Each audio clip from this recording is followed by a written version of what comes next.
Before this video really starts, I'm just going to do a little yapping. I'm going to yap about this. In my last video, I don't know if I made it clear or not, but the charging system on this bike originally charged, it would show a charge, so I thought it was good. Then I went out and rode it, and let me turn the ventilator off so that doesn't turn this off. It doesn't need to be on. Well, that first time I took it out and rode it, I did about 30 miles, and it ran beautiful until I was on my way home. And I got home, was checking it out and seeing what, if it was fuel or, ignition or something. And I came to the conclusion that the battery was really discharged. And I charged the battery up, and the bike ran beautiful again. And so I attributed that to the bike starting to run poorly, to the charging system not recharging the battery. Now, when I was checking the charging system on this, the lights weren't on. And it was charging. It was showing 13.5 volts, and it would charge 5-6 amps. It was working. So I thought, okay, it's good. So anyway, I cleaned all the connections and everything, and took the bike out for another ride. Same thing. This time it was a little less. It was 20 miles, and it started running poorly. So I actually turned around early because I thought, I don't think this thing's charging.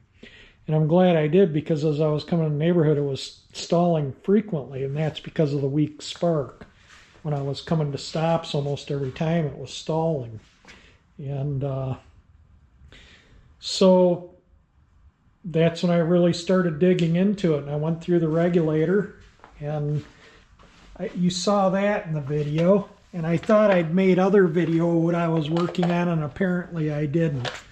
So I took the mechanical regulator, as you saw, went through it, and I checked the rectifier is also your diode bridge. It's your diodes that converts the alternating current from here to direct current for the bike. This is a 3-phase alternator. It has 3 yellow wires coming out, and it makes alternating current, and that diode changes that to direct current, and then the regulator regulates how much current goes that field winding. The more magnetic field, the more it generates. So they just shrink or enlarge the magnetic field to get more or less power out of the stator. The bike, being that it was charging, but the ammeter was doing this sometimes. And I thought, well, that's just the points wiggling, and I could hold the points, and yeah, it was. And I could full field it, and it would charge. But then when I'd turn the lights on or put a load on the bike, it would stop charging. It would go into the negative maybe an amp. If I turned the bike off, it would be in the negative about 6-7 amps. But if the bike was running, it would only be in the negative about maybe 1 or 2 amps. And that was running at 3,000 RPM when it should be putting out the full charge. So there was still something wrong, and usually that's like a symptom of a connection. So I went through everything in the harnesses after I'd gone through the regulator and checked the diode bridge out, or the rectifier. And so I figured, okay, well, those two, I could like full field with the regulator, and it made no difference on the output. And I thought that was kind of odd. It should have put out its max output, but it was still charging, but the light's off. So I thought, well, maybe the regulator's bad. So I ordered that electronic one that you saw me remove, or I might have showed it for a minute. And I thought I videoed putting that on, but I hadn't. And then I started the engine, and it still had the original stator in here, and it would not charge anything. It was like I just had the stuff unplugged. So I got the new stator. I thought, well, maybe that is the stator, because it was a brand new regulator. And anyway, so I got the new used stator. They're pretty hard to find in decent condition. So I put it in, and it was doing nothing. When I started the bike, was still with that electronic regulator. Gauges did nothing again, like it was all unplugged. So I put the mechanical regulator, the original one that I'd gone through, back on, with the original rectifier back on. Started up charging at 15 amps. Turned on the headlight, even high beam, 15 amps. And you know, when I idle it down, it goes into the negative with the lights on about 1 amp. But if I turn the engine off, it goes down about, I don't know, 5 or 6, maybe somewhere around in there. It's hard to tell on that little amp gauge. But that's kind of where I'm at. The stator, I think, corrected the problem. We'll just have to take it out for a ride and see it's kind of crummy out. And I want to sync the carbs before I take it out, because I think that'll quiet it down. That's another thing too. You know, I love these straight pipes. They just look awesome on here. But I want to quiet it down a bit. So I might try and, like, I'll measure the idea of the pipe, see if I can come up with something, make a little baffle that I can shove into the pipe that won't impede the performance of the engine too much, but might, you know, quiet it down to a little more acceptable level, and I can just tack weld them in there if they work out. But we'll see. It's just kind of what I'm thinking right now. But I think balancing the carburetors might smooth it out a little bit too. Like I say, I was watching a guy on YouTube and he was working on one of these, and he balanced them like I did, and then he did them with a vacuum gauge. And as he was turning those screws, you could hear the engine smooth out and quiet down. And so that's why I thought, well, I'm going to do that too, because if it worked for him, hopefully it'll work for me. Hopefully, we'll see. Like I say, you'll have that video here coming up. But I just wanted to yap a little bit before this video, you know, really get started on what I'm going to do next on the bike. And another thing too, I don't know if you can tell or not, I do really like this bike. It's just such a neat bike. It's just like screams the 70s custom. The rear wheel is the only real distraction. That chrome is so bad on the rear wheel. So I'm going to definitely put some effort into finding another rear wheel or getting that one re-chromed next winter. We will see. If I still have it, and you know, if I haven't sold it, I may have it re-chromed if I can't find another one identical to it. I really like it, and it makes a difference in the look of the bike. It's a fun bike to ride. It's kind of crazy because I was out on Woodward and somebody was like looking at me, and I thought they thought the bike was obnoxious, and then in their window was down because it was warm out, and they said, "Oh, I thought you were Jay Leno." And he has a garage up at the M1 concourse, and when he's here, he's often cruising Woodward. And you know, he likes motorcycles as well as he does cars. That's another thing too. In my mind, a true motorhead, you know, you've owned everything, every brand, cars, bikes, boat motors. I still have some old boat motors, or my brother's outboards, that is. You know, anything with an engine that's kind of neat and fun, or mechanical. Sometimes they don't even have to have an engine, they're just something interesting, mechanical. That's to me a true motorhead. You know, a lot of people will, you know, only Chevrolet or only Ford. I've owned every brand under the sun, and when it comes right down to it, I've always had the best service with Fords. Now, you know, they're mechanical, man-made machines. Doesn't matter what you buy, it's going to have issues. That's a fact of life. There's no such thing as something that never needs work that's man-made. Come on. So anyway, but all the vehicles, all the brands I've owned, I've always had the least issues with Ford. So that's why I always buy Ford for my everyday cars. And you know, and I love the old Honda motorcycles too. They're probably my favorite of the motorcycles, is like this era. And the customized ones, you see the stock ones and they're nice, but you know, most of the years they only came in 1 or 2 colors maybe, and you see one and you've seen a dozen. And when you see something unique that you just don't see all the time, that's kind of fun. That's why I like this bike so much. It's just a neat looking old bike. But anyway, I'm just kind of rambling on here, and just kind of wanted to clarify that I'm hoping that stator corrected the charging system. It charges with a load now. I didn't video because I started it again just to make sure the next day.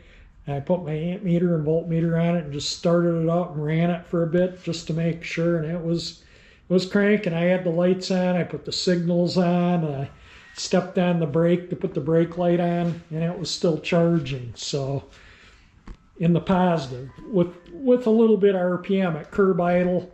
Yeah, it's like, you know, just doesn't put out much at curb idle, but once you get it over 1,000, 1,200 RPM, it starts cranking. You get it up to 2,500 to 3,000, it'll crank out a full 15 amps all day long. And before it would, you know, just sporadically maybe put out about 7.5 amps right around in there. So maybe just one of those windings was bad on the old stator, and it was putting out 2 legs. I don't know, but it charges good now, and hopefully that corrected the charging system problem.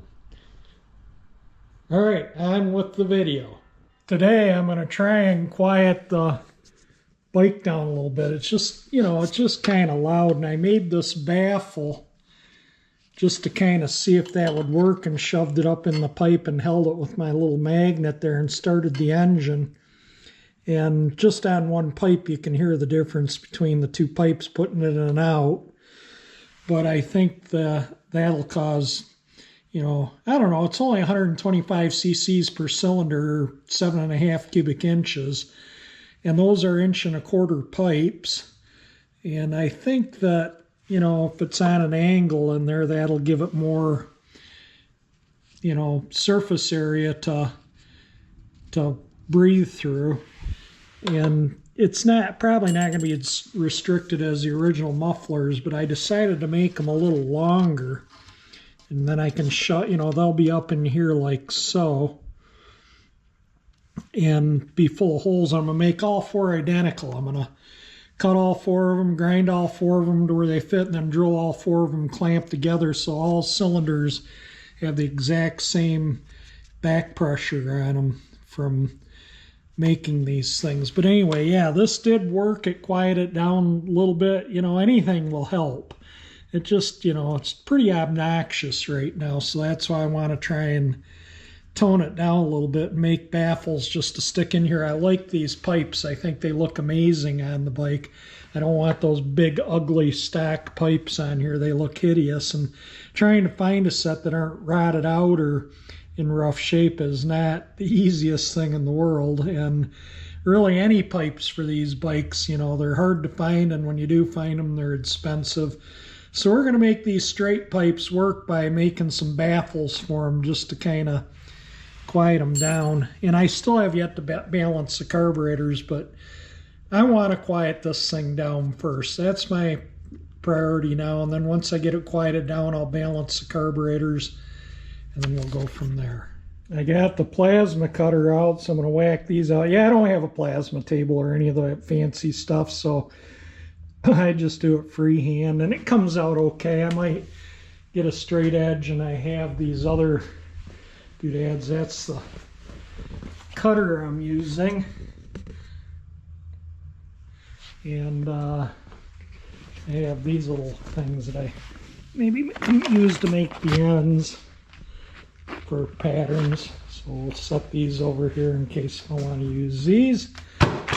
Let me get the thing going. I'm not going to video cutting them out.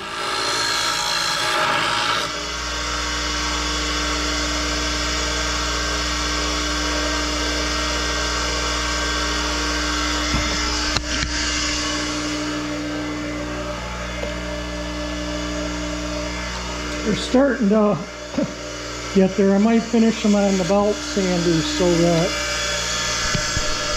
they're you know, they're really nice when they're done. You can kind of see what I've been doing, and then I'll fit them in the pipes as I go and give them a finish on the belt sander, and I'll clamp them all together and drill them all exactly the same. So let me see if these fit in the pipes. There's 4 of them all total here. And you can kind of see.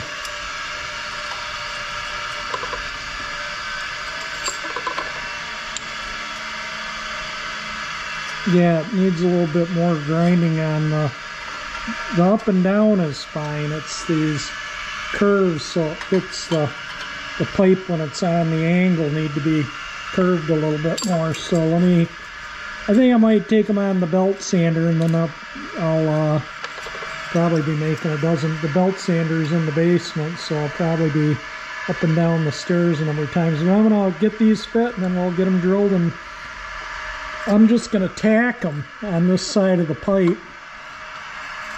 Like tack that to that, and that's all I'm gonna do. So if I need to take them out, I can, without, and I don't want to ruin the chrome. They're all ground and sanded about exactly the same, and I'll just kind of show you if I can. I'm gonna round the ends after I drill the holes.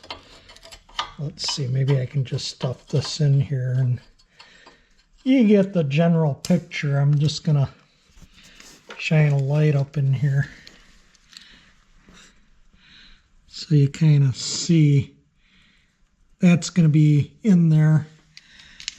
It's going to be, I'm going to weld it in this way like that, but up in here so you don't see them from here, so that maybe this part here is just in front of this, so it's welded like right there and right there. But I think they all fit the pipe pretty good. But like I say, I need to round this one this way, and then this one the other way, because it sits in the pipe like so. But I'll do that. I'll just take a piece of body hammer and a piece of pipe or something to do that. But I'm going to go drill a bunch of holes in these.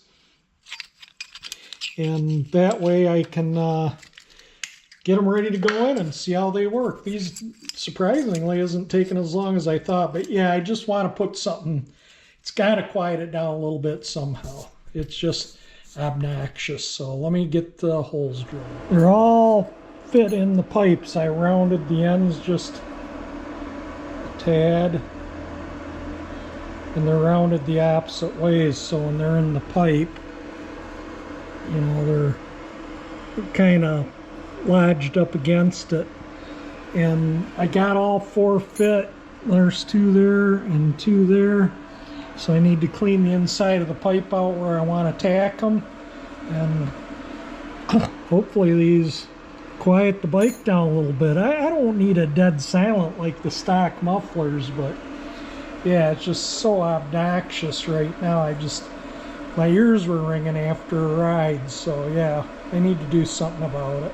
I just took the bike for a nice ride. I haven't balanced the carburetors yet. I wanted to see how it ran with the baffles, and I don't know if it sounds any different with the, well, let me get the key, hang on. I don't know if I recorded it with the baffles, but it's definitely quieter when I'm out and on the road. It echoes in the garage, so it kind of sounds a little louder in the garage, but no, it's quieter. Definitely when you're doing 35, if you get into high gear, it's really quiet. And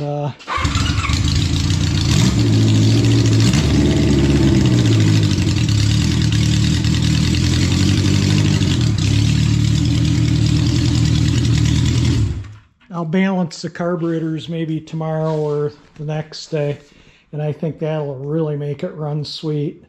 But yeah, I think, and it rips. It still rips just like it did without the baffles. So the baffles quieted it down out on the road cruising when it's under load and you're putting the power to it.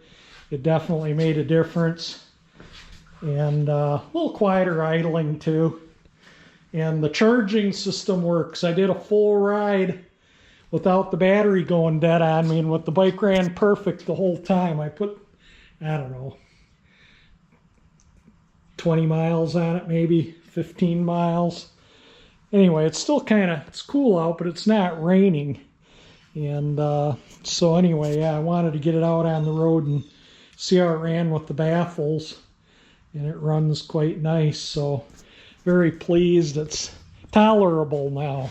My ears aren't ringing when I get back. Before my ears would just be ringing by the time I pull back in. So there we go, and you don't see the baffles, which I didn't want them visible because I like the look of those pipes. So anyway, yeah, we'll get to balancing the carbs, and that should be it. It should be a fun cruiser once that's done. That's kind of where the vacuum gauges hook up. Got them sitting right there. And I doubt I'll be able to video adjusting because the adjustments are back in here and I won't be able to get the camera, but I'll video when I'm done, and let's see what the vacuum gauges are now.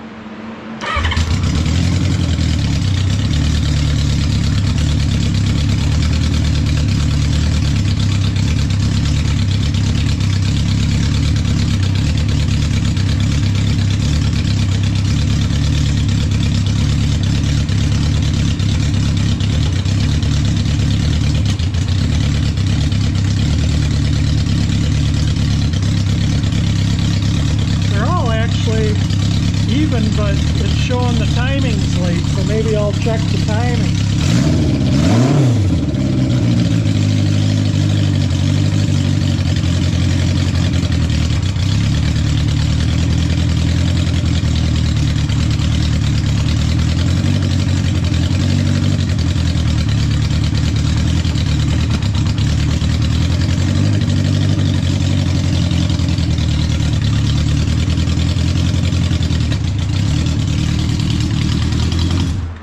Alright, maybe we'll look at the timing because it was showing that the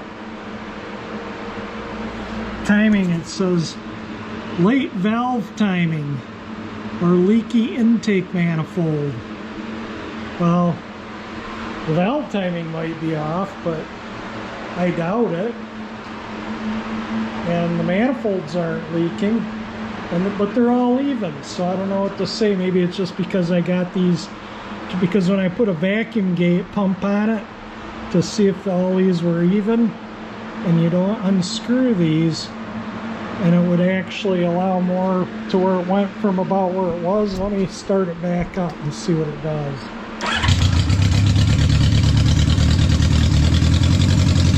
See how when I open it up,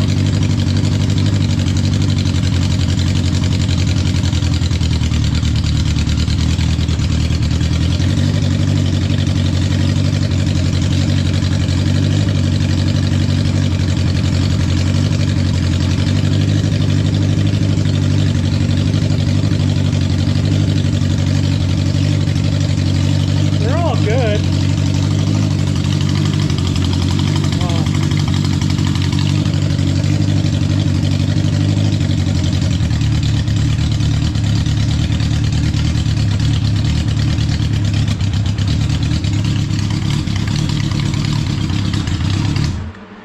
Yeah, I don't know what to say. They're all good. I'm going to check the timing with the timing light. All the carburetors are dead even. Right on the money. I'm not going to complain about that, but I am going to check the timing with the light. Yep, the ignition timing is way off. I advanced it as far as I can, and it's still not where it should be, so I'm going to close the gap up. I'm going to set them at 12 thousandths instead of 14 and see if I can get the timing on. Did set the points to 12 thousandths, set the timing. They're both spot on, both sets of points.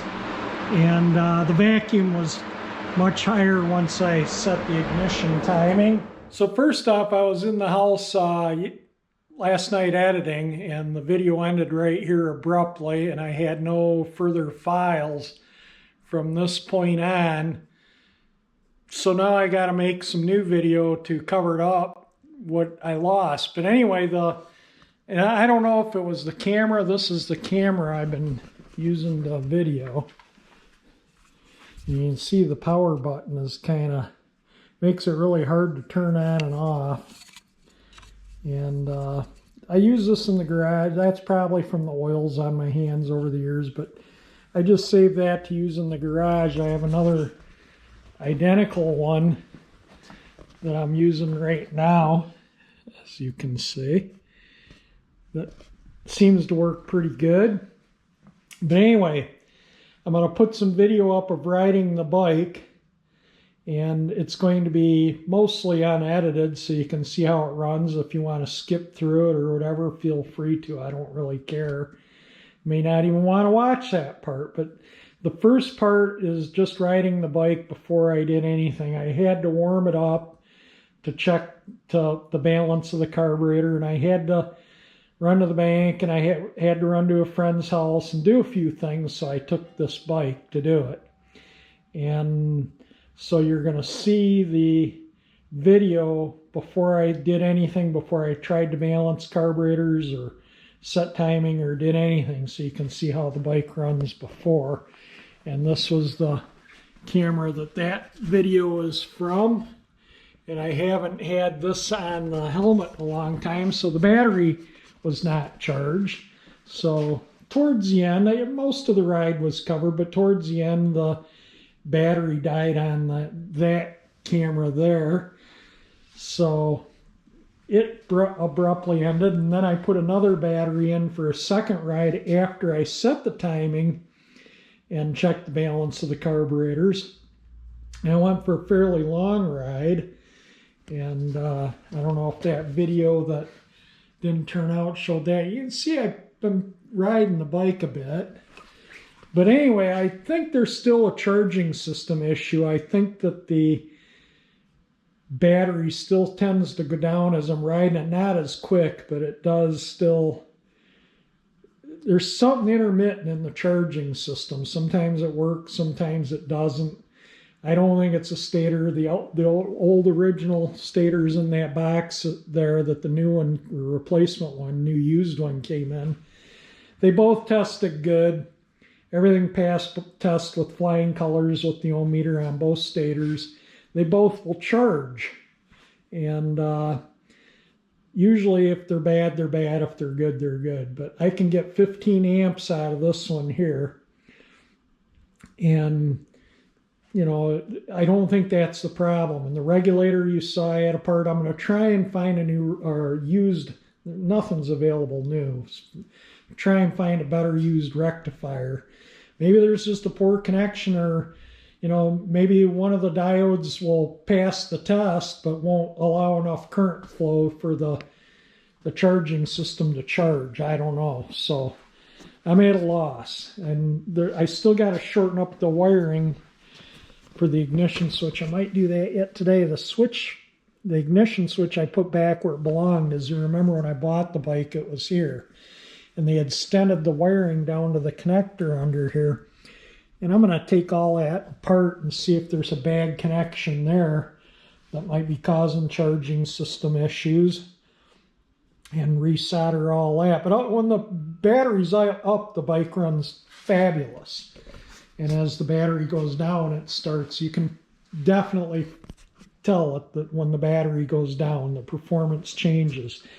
And when it was down and it was idling, it was a little bit of black smoke coming out of all four pipes. Now, you know, mind you, it was completely warmed up. So maybe it needs some smaller pilot jets in the carburetors. So I might order some smaller pilot jets. It could be, you know, a multitude of things, you know, the pilot jets, the charging system, who knows. But I still think there's a little bit of an issue with the charging system. All right, let's get on with this ride, and then so you can, you know, just see how the bike performs. And then the second video will be, again, of the timing set.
Now this ride here that's coming up, that is with the timing reset, and it runs good. It ran beautiful out on the road, and you get it up over $5,000 even before I set the timing.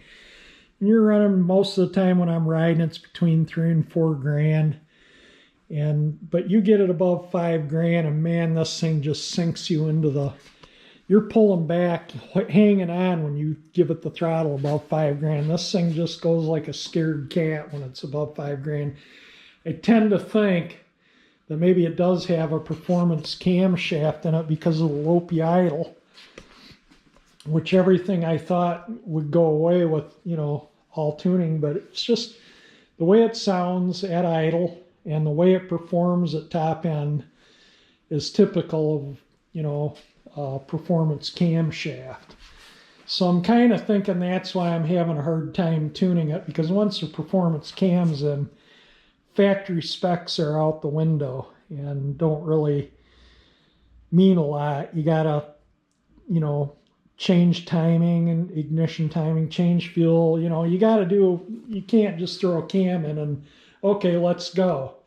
There's more to it than that. So that's kind of what I'm thinking. Maybe, you have a different opinion. Let me know what your thoughts are, but I think it has a bit of a performance camshaft in it with the performance clutch, which still sticks when it sits. So if it sits for a week or 4 or 5 days and you start it up and you put it in gear, it stalls. When you pull the clutch in, put it in gear and it stalls.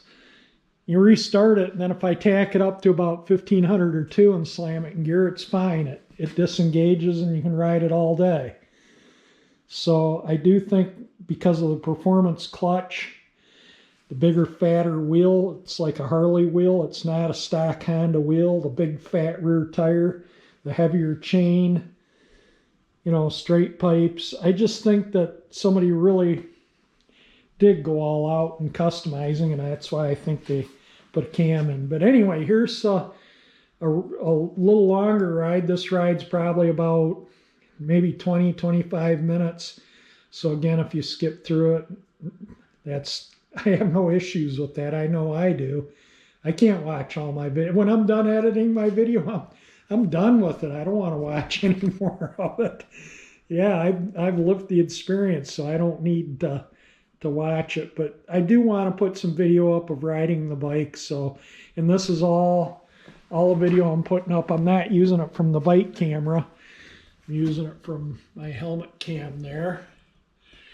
And the bike cam, it's not, from the one video I put up, it looked jittery, and that does not move.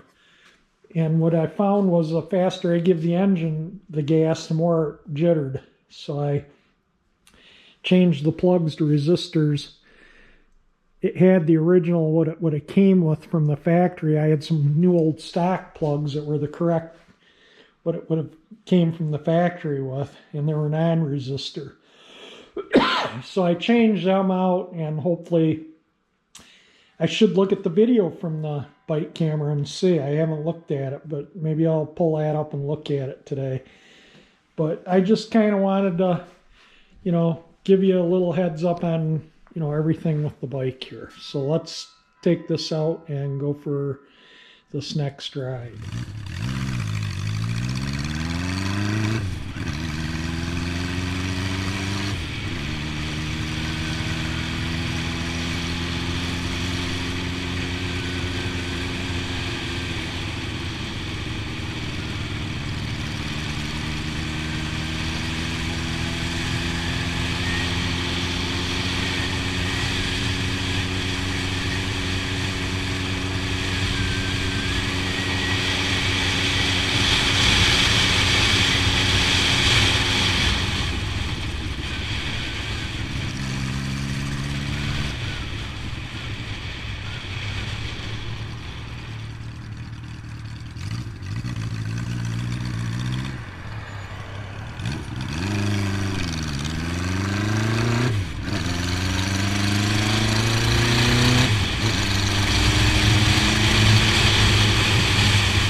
Well, that'll be it for this video, even though the last bit of it was kind of messed up from something with the camera or the memory card. This bike here, I'm gonna maybe today I cleaned these up.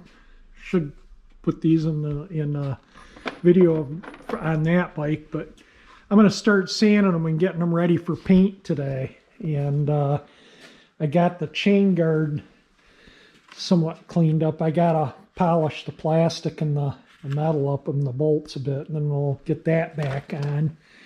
And then I gotta polish some bolts for the taillight, which will go on after the fender's painted and those. And then the gas tank, and this bike's done. Chains on it, you know, it's pretty much all together. There'll be a video on this. I'm not gonna make too much more of this bike in this video. This is about this bike, and this bike's been taking away from this bike because I've been trying to get everything right on this bike so I can sell it, ride it, and then sell it in the future is my goal. But you know, you got to get it working right first. So that's what I've been working on, getting it working right. So anyway, that's it for this video. If you liked it, hit that thumbs up icon. It helps me out. If you like my channel, that 348 engine icon that powers this will help you subscribe. And thank you for watching my video.